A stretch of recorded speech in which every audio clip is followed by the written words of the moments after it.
Perkenalkan Lur, nama saya Icang Penjahit, pengen manjain kamu sampai hari tua.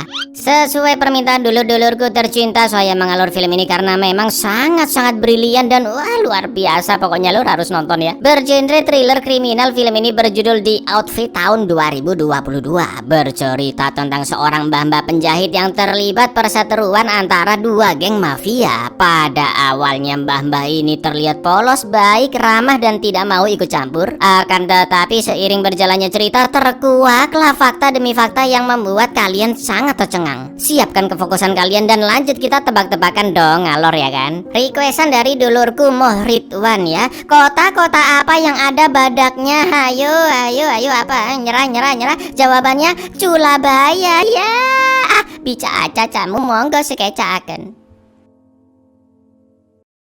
Pada tahun 1956 di kota Chicago, Amerika, terdapat seorang penjahit profesional bernama Leonard Burling yang hanya menerima pembuatan jas atau kemeja-kemeja mahal lewat pesanan dan tentunya butuh proses yang cukup sulit. Jadi bukan kayak pabrik konveksi yang memproduksi baju secara massal gitu loh. Dia juga dipanggil dengan nama English karena merupakan imigran yang berasal dari negara Inggris. Di tokonya English ditemani oleh mbak-mbak resepsionis bernama Mabel, di mana seiring berjalannya waktu hubungan mereka berdua makin seperti ayah dan anak perempuannya. Apalagi Mabel kurang harmonis dengan ayah kandungnya sendiri. Di lain sisi, toko English bertempat di area kekuasaan mafia Irlandia atau Irish Mob yang dipimpin oleh Roy Boyle, anaknya yang bernama Richie, beserta ketua preman mereka yaitu Francis. Oleh karena itu, toko English dijadikan Roy dan gengnya sebagai tempat menyimpan uang haram sekaligus untuk menerima surat-surat penting. English pun ya oke-oke aja karena Roy dan Richie termasuk customer langganannya. Sampai akhirnya pada suatu malam English kedatangan Richie dengan luka tembak di perutnya bersama Francis yang membawa sebuah koper misterius. Francis pun menjelaskan mereka berdua baru terlibat adu tembak dengan geng rival Irish Mob yaitu La Fontaine karena memperebutkan isi koper tersebut. Begitu pula dengan pihak kepolisian yang juga menginginkan koper itu. Francis pun menelpon ayah Richie yaitu Roy yang berpesan jika dia akan datang ke tempat English, lalu meminta Richie untuk menunggu di sana dan jangan pergi ke dokter. Karena darahnya terus mengocor, Francis pun memaksa English untuk menjahit luka Richie yang menembus hingga ke belakang dengan menodongkan pistolnya. Meskipun awalnya menolak karena dia hanya seorang penjahit dan Richie harus ditangani oleh dokter, tapi karena Francis terus memaksanya, mau nggak mau English pun mulai menjahit Richie dengan alat seadanya dan tanpa bius sama sekali.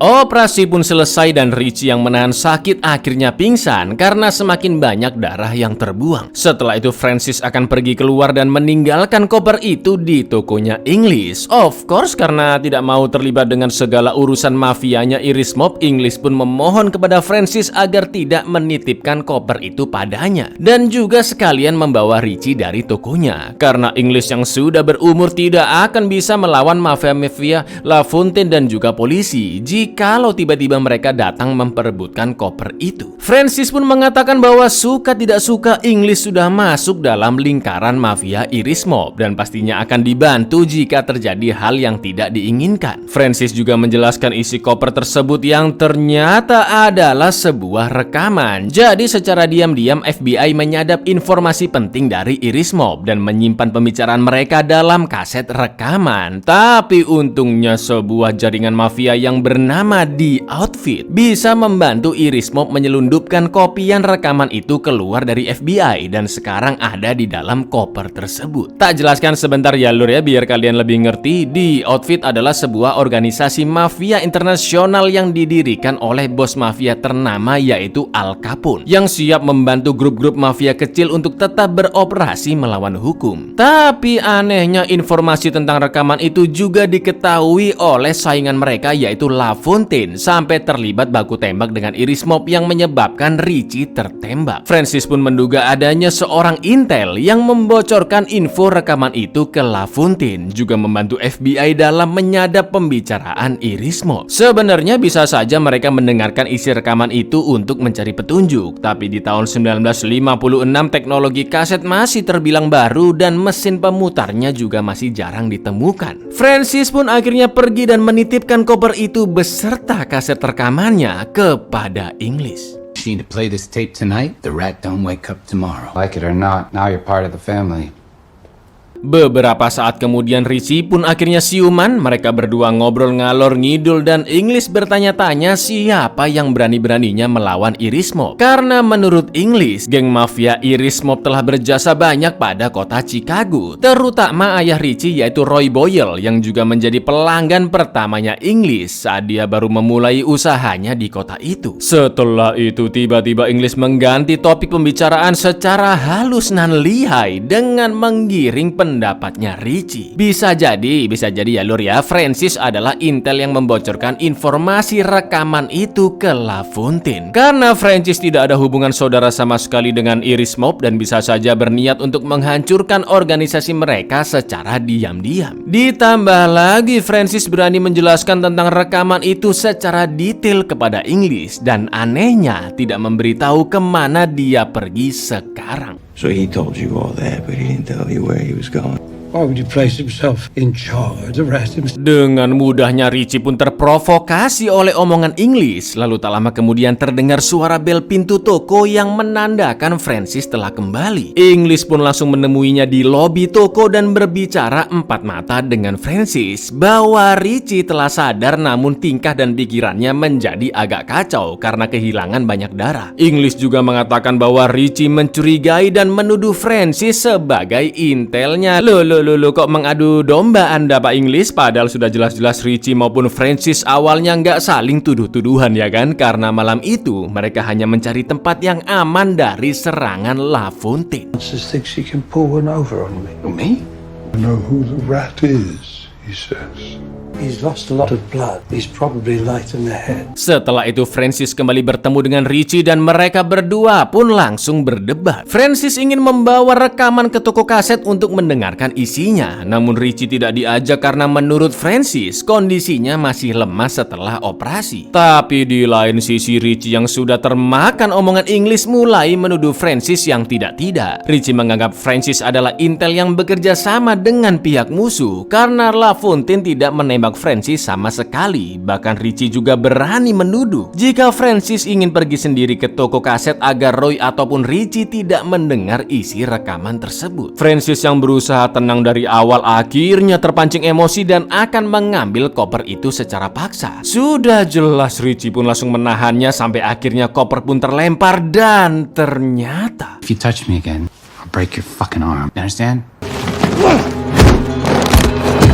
betapa terkejutnya mereka karena kaset rekaman telah menghilang dari dalam koper. Richie pun langsung refleks menodongkan pistolnya kepada Francis dan terus menuduhnya jika partnernya tersebut adalah intel musuh. Meski emosi, Francis masih berusaha tenang dan meyakinkan Richie jika dia tidak ada niatan buruk sama sekali dan benar-benar ingin membantu bosnya atau ayahnya Richie yaitu Roy Boyle. Akan tetapi Richie yang masih tidak percaya akhirnya menarik pelatuk pistolnya untuk menembak Francis. Tapi yang terjadi,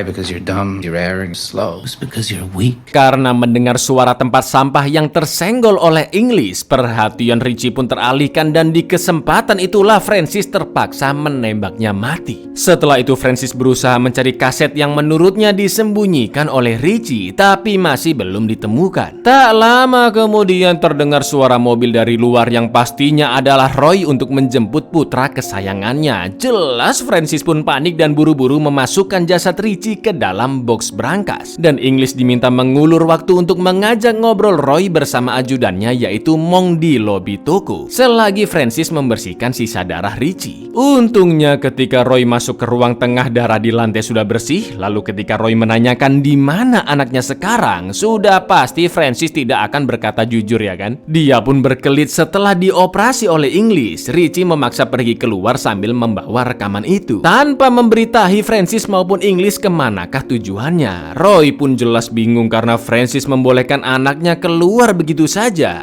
apalagi sebuah peluru masih bersarang di perut Richie. Ya biasa bos, anak muda kayak Richie kan memang sering nekat bos, kata Francis. Lalu Roy pun mencoba menelpon markas yang tentunya Richie tidak ada di sana. Sementara itu English maupun Francis sangat ketar-ketir karena Mong duduk di atas box brankas tempat mayat Richie berada. Mana darahnya netes-netes ke ubin lagi.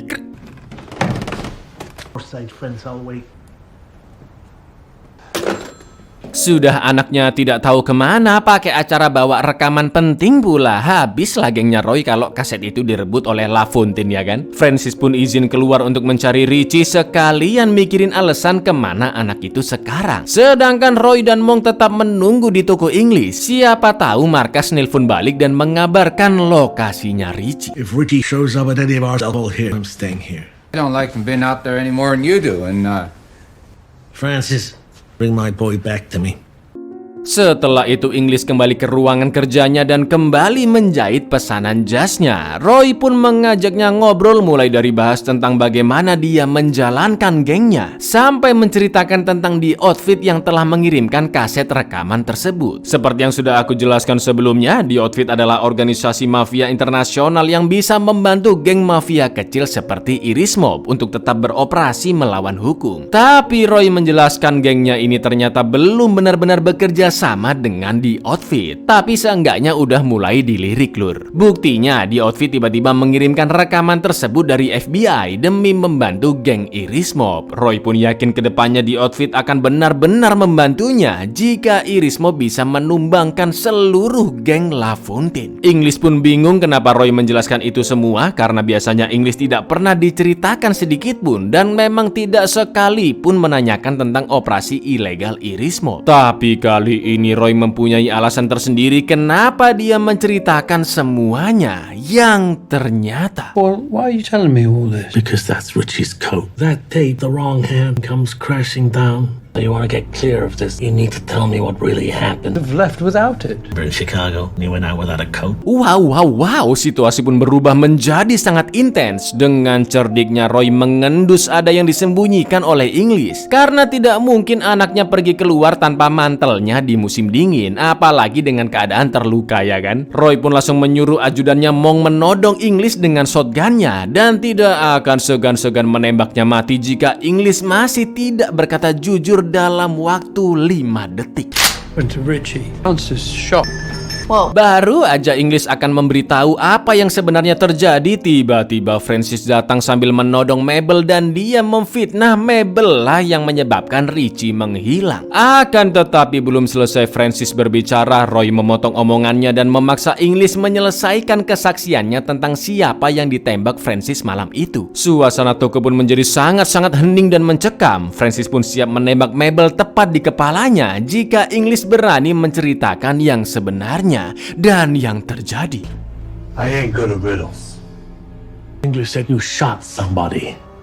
oh yeah, Francis shot 4 of LaFontaine's men. Richie made a promise not tell you. made Richie a promise. English. Untuk kesekian kalinya English pun kembali berkelit bahwa malam itu Francis menembak 4 kroco LaFontaine. Tapi karena Richie tidak berhasil menembak satu orang pun, dengan nekatnya dia akan OTW ke markas musuh untuk membunuh LaFontaine secara solo. Dan Richie menyuruh Francis beserta English untuk tutup mulut dari siapapun, bahkan ayahnya sendiri, dengan alasan agar harga dirinya sebagai anak bos mafia tetap tetap terjaga. He said he had to go kill someone. Kill who? LaFontaine. Akan tetapi Francis masih ingin menutupi pembunuhan yang dilakukannya dengan mengada-ada sempat melihat noda darah di rumahnya Mabel. Dia juga menambahkan Richie telah berpacaran dengan Mabel dan mampir ke rumahnya sebelum ke tempat LaFontaine. Francis memfitnah Mabel, bisa saja dia menggali informasi dan membocorkan kabar tentang rekaman tersebut ke LaFontaine. Sampai akhirnya Mabel pun mencelakai Richie. Jelas Mabel terkejut atas semua fitnah itu dan berusaha membela diri. Tapi sayangnya Roy lebih mempercayai Francis dan akhirnya memaksa Mabel untuk mengaku dengan cara menyiksanya. No! Where's Richie? I don't know. Back up, English. This ain't your purview. You can kill any one of them who won't find your child. Sudah pasti Mabel bukan hanya disiksa tapi juga akan dibunuh karena bos mafia seperti Roy tidak akan segan untuk mengorek informasi secara brutal, apalagi anaknya yang menjadi korban. English yang khawatir dengan Mabel pun berusaha merubah pikiran Roy dengan menceritakan tentang masa lalunya, di mana anak istrinya meninggal karena kebakaran di tokonya yang menyebabkan English pindah dari London ke Chicago. Maka dari itu English sangat mengerti perasaan Roy yang begitu menginginkan anaknya kembali. English juga mengingatkan bahwa membunuh Mabel tidak akan membuat dirinya menemukan Richie. You can kill, find your child. Tiba-tiba telepon berbunyi dan ketika English mengangkatnya, dia mengaku jika barusan yang menelpon adalah Richie sendiri yang mengabarkan jika dia sedang bersembunyi dari kejaran LaFontaine dan masih memegang rekaman tersebut. Richie juga meminta Roy menjemputnya di alamat yang telah dia berikan. Loh, dusta lagi dong ya kan? Dan jelas English nekat melakukan itu demi menyelamatkan Mabel. Mendengar itu Roy pun akan pergi ke alamat tersebut dan membackup Richie dengan mengerahkan seluruh anggotanya untuk melawan LaFontaine. Di lain sisi Francis yang sudah membunuh Richie bertanya-tanya apa tujuan English sebenarnya dan tetap mengikuti permainannya supaya nggak ketahuan. Francis tidak ikut mengejar LaFontaine bersama Roy dengan alasan untuk terus mengawasi Mabel dan English. Siapa tahu mereka benar-benar terlibat dengan kasus ini. Maybe I should wait back. Keep an eye on them, huh? Make sure they don't go nowhere. Usut punya usut, ternyata telepon barusan adalah dari kroconya Iris Mob di markas yang mengabarkan jika Richie masih belum ditemukan. Francis pun langsung menodong Mabel dan English karena membuat masalah tersebut semakin rumit. Sabar dulu Cak Francis, kata English. Sebelum Mabel akan ditembak, English mengatakan jika Francis akan sangat-sangat membutuhkan Mabel untuk menyelamatkan hidupnya. Karena sebenarnya Mabel adalah intel yang selama ini jadi incaran mereka semua. You were the fucking rat. You stole the tape. Nah, mulai dari sini tolong agak fokus ya Lur ya, kancut. Ternyata diam-diam English sudah mencium gelagat Mabel yang sengaja pacaran dengan Richie untuk mengorek informasi lalu menjualnya ke LaFontaine. Semua itu dia lakukan demi uang untuk biaya pindah dari Chicago dan tinggal di Eropa. Akan tetapi Mabel yang takut perbuatannya ketahuan oleh Iris Mob akhirnya membantu FBI menangkap mafia itu dengan memasang penyadap suara di toko jahit. Tapi dilalahnya di outfit mengetahui alat sadap tersebut dan berhasil mengirim kopian rekaman itu ke toko jahit untuk menyelamatkan Iris Mob. Sebagai pacarnya Mabel, tentunya Richie juga menceritakan tentang rekaman dari outfit kepadanya yang mana makin membuat Mabel semakin takut ketahuan. Dengan nekatnya Mabel pun kembali menghubungi LaFontaine dan memberitahu tentang rekaman tersebut. Yang jelas para mafia LaFontaine langsung ingin merebutnya. Dan sampailah pada keributan di malam hari antara Iris Mob dan LaFontaine yang membuat Richie tertembak dan dijahit oleh English. Sementara itu, orang yang mencuri kaset di dalam koper tersebut adalah English sendiri. You were the fucking rat. You stole the tape. No, that was me. I had a lot sitting in a garret reading all about your funeral. Sekarang hanya Mabel lah yang bisa menghubungi LaFontaine untuk menyergap Roy beserta kroco-kroconya di alamat yang tadi diberikan oleh English. Seperti yang sudah aku jelaskan tadi Lur, dengan menghubungi LaFontaine, Mabel akan menyelamatkan nyawanya Francis. Karena Roy akan tewas bersama seluruh gengnya di tangan musuh dan tidak akan ada yang tahu apa yang sebenarnya terjadi dengan Richie kecuali mereka bertiga. Tapi dengan satu syarat, pastinya rekaman keramat itu akan sekalian dijual ke LaFontaine oleh Mabel dan akan bertransaksi di toko jahit karena mafia itu sangat menginginkan informasi tersebut ya kan. Di lain sisi, jika Mabel tidak menelpon LaFontaine, Roy dan geng Iris Mob-nya akan kembali ke toko karena tidak menemukan Richie, dan cepat atau lambat mereka akan menemukan mayatnya di dalam box, yang mana artinya English, Mabel juga Francis akan dibunuh karena berani-beraninya telah memberikan informasi palsu dan juga membunuh anaknya. Dengan kata lain, Francis hanya memiliki dua pilihan saat ini: membiarkan mereka bertiga terbunuh oleh Roy atau membolehkan Mabel menghubungi LaFontaine demi menyelamatkan hidup mereka bertiga. Dan dengan bonus satu lagi lur, Francis pastinya akan menjadi pemimpin Iris Mob selanjutnya karena Roy dan Richie telah tewas. Option A, we all die. Option B, you run the Boyle. If Roy Boyle died tonight, who will be in charge of organization? Make the goddamn call. Setelah dipikir-pikir, Francis akhirnya membolehkan Mabel menelpon LaFontaine. Dia memberikan lokasi Roy and the gang dan akan bertransaksi rekaman di toko jahit. Sambil menunggu Mabel yang masih bertanya-tanya apakah yang sebenarnya terjadi dengan Richie, akhirnya ditunjukkan jasadnya di dalam box. So what the fuck really happened to Richie?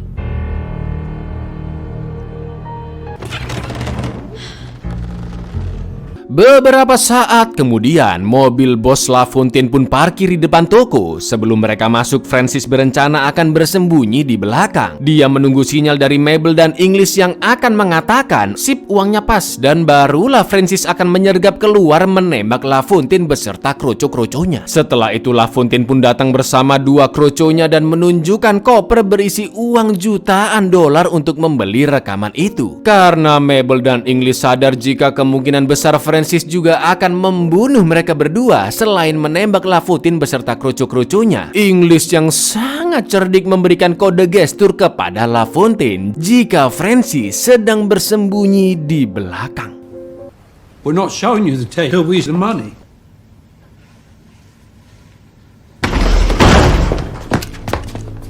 Dengan memberikan sinyal palsu, Francis pun akhirnya keluar dan menodongkan senjatanya ke LaFontaine. Tapi Francis juga sudah ditodong oleh kedua kroco LaFontaine. Betapa terkejutnya Francis dan dia hanya bisa terdiam. Lalu LaFontaine mengatakan jika dirinya sudah menembak Roy Boyle hingga tewas dengan tangannya sendiri. Lagi-lagi dengan cerdiknya, English mengatakan bahwa LaFontaine tidak usah takut dengan Francis karena English telah melepas semua peluru dari pistolnya. Padahal enggak sama sekali lur. Perhatian Francis pun teralihkan. Dia langsung mengecek peluru pistolnya dan yang terjadi, When I put a gun to Roy Boyle and watch him die, I removed all the bullets from his gun. Francis akhirnya tertembak di badannya. LaFontaine pun memberikan uang itu dan langsung pergi bersama kedua kroconya sambil membawa rekaman tersebut. Meskipun Francis dan Iris Mob telah berakhir, rekaman keramat itu juga sudah diberikan kepada LaFontaine. Tapi Mabel masih khawatir jika sewaktu-waktu di Outfit akan mengetahui ulah mereka berdua karena telah menjual rekaman itu kepada pihak musuh. Mendengar itu, English hanya tersenyum karena ternyata segala kekacauan dari awal sampai akhir lur telah diatur oleh seseorang yang tak lain tak bukan adalah English sendiri. Plot twist ya kan? Everything that happened, you set it all up. They didn't send those messages. You did. It's just a fake. But these two seeming suits appears to consist of two parts, different fabric. Ternyata English sudah merencanakan ini semua sejak lama. Memang lur, ada jaringan mafia namanya The Outfit. Tapi yang kirim surat selama ini adalah English sendiri mengatasnamakan The Outfit untuk mengadu domba dua geng mafia yang sedang berseteru. Rekaman yang diberikan ke LaFontaine juga rekaman palsu, dan dia telah merekam segala sesuatu yang terjadi di ruangan malam itu. Mulai dari Roy yang menceritakan semua operasi ilegalnya sampai LaFontaine yang menjelaskan bagaimana dia membunuh Roy. English pun meminta Mabel untuk menyerahkan rekaman tersebut ke FBI sebagai bukti untuk menangkap sisa-sisa geng Iris Mob beserta komplotannya LaFontaine. Dia juga memberikan koper uang itu secara cuma-cuma ke Mabel agar dia bisa menggapai mimpinya, yaitu pindah dari Chicago dan tinggal di Eropa. Convict remaining Boyle, Madame LaFontaine, the murder of Roy Boyle. This contains everything that went on here this evening. Mabel hanya bisa tersenyum begitu mengetahui jika ini semua adalah rencananya English. Semuanya telah dia perkirakan, terbunuhnya Richie hingga matinya Roy di tangan LaFontaine. Mabel pun sangat bahagia karena akhirnya bisa berangkat ke Eropa dan dia mengajak English yang sudah dianggap seperti ayahnya sendiri yang selalu melindunginya tanpa disadari. Akan tetapi English tidak mau jika mimpi dan keinginan Mabel nantinya akan terhalangi karena harus merawat English yang sudah semakin tua. English pun menyuruhnya berangkat sendirian dan berpesan agar Mabel menjaga diri. You'll not spend your best year taking care of I remain you. Setelah itu English pun mempacking barang-barangnya, menyiram bensin ke tokonya dan akan membakar tempat tersebut bersama mayat Francis untuk menghilangkan jejak. Tapi tiba-tiba ternyata Francis masih hidup dan langsung menembak English yang mengenai lengan kirinya. Tapi untungnya peluru di pistol sudah habis dan Francis akan menggunakan pisau lipat untuk membunuh English. Meskipun terluka, English masih bisa menghindar sampai akhirnya dia terpojok. Namun tiba-tiba English membuka jasnya, menggulung lengan bajunya dan terlihat tangannya yang penuh tato. Usut punya usut, di masa mudanya English juga bekerja sebagai mafia yang mencari uang dengan cara membunuh orang seperti Francis. English akhirnya meninggalkan dunia kelam itu ketika bertemu pujaan hatinya dan memiliki seorang putri. Namun naas keluarga kecilnya menjadi korban kebengisan perang antar geng di London yang membuat English pindah ke Chicago untuk mencari kedamaian dan membuka toko jahit. Tapi lucunya dia kembali dihadapkan dengan dunia mafia, yaitu Irismo. Bahkan pelanggan pertamanya adalah bosnya sendiri, yaitu Roy, ya kan? Padahal sebenarnya English ingin menjadi orang baik yang tidak ingin terlibat dengan segala tindakan melawan hukum. Itulah alasannya kenapa English mengadu domba dua mafia tersebut, karena rasa amarah dan dendam atas meninggalnya keluarga kecilnya yang disebabkan oleh mafia. Mendengar itu semua, Francis pun merasa ini semua hanyalah ironi, di mana terkadang seseorang tidak bisa keluar dari takdirnya. Seperti English yang tetap bertemu dengan mafia meskipun telah mengubah cara hidupnya. Setelah itu Francis pun berusaha untuk menusuk English sampai akhirnya It was work.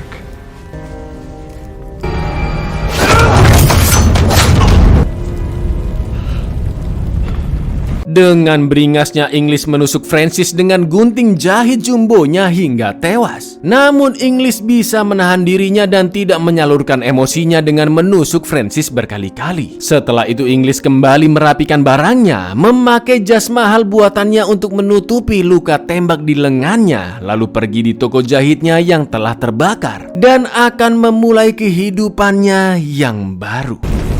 It's just that you're bored and you start again. Buyar, ini film ngeri, brilian, epic, nonton deh, wajib pokoknya lur. Assalamualaikum.